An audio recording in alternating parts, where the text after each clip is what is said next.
बोला बोला छठी मैया की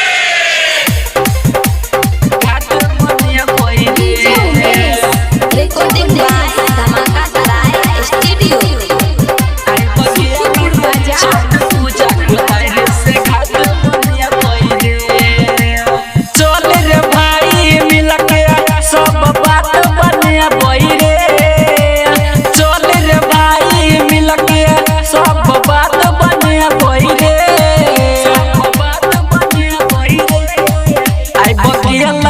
छठ पूजा को दायरे से घाट बने बैरे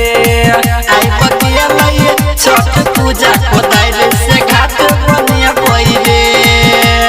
चले रे भाई मिलके सब बात बने बैरे आई बतिया लइए छठ पूजा को दायरे से घाट बने बैरे आई बतिया लइए छठ पूजा को दायरे से घाट बने बैरे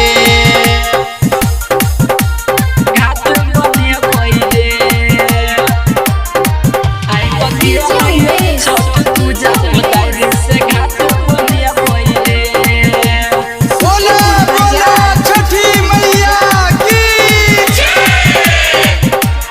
चील छल के चमका देवे चारू ओर घाट के कैली है बेर में उठत सब हाथ के कैली है बेर में उठत सब हाथ के हां चील छल के चमका देवे चारू ओर घाट के कैली है बेर में उठत सब हाथ के चील छल के चमका देवे चारू ओर घाट के कैली है बेर में उठत सब हाथ के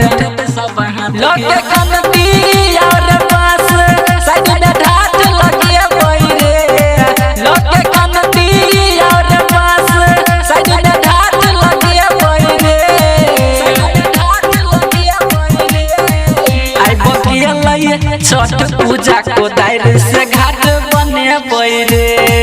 आई बतिया लइए छठ पूजा को दायरे से घाट बने बैरे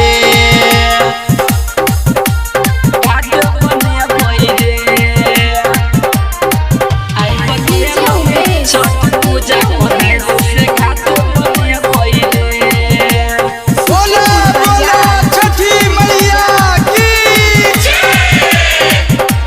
चारू ओर लगा देबै डीजे मरकोरी घाट पर बसल बिछा देबै डोरी घाट पर बसल बिछा देबै डोरी हां चारू ओर लगा देबै डीजे मरकोरी घाट पर बसल बिछा देबै डोरी चारू ओर लगा देबै डीजे मरकोरी घाट पर बसल बिछा देबै डोरी बिछा देबै डोरी गोहराई करे जितना राजना के लगाछ लगे बैरे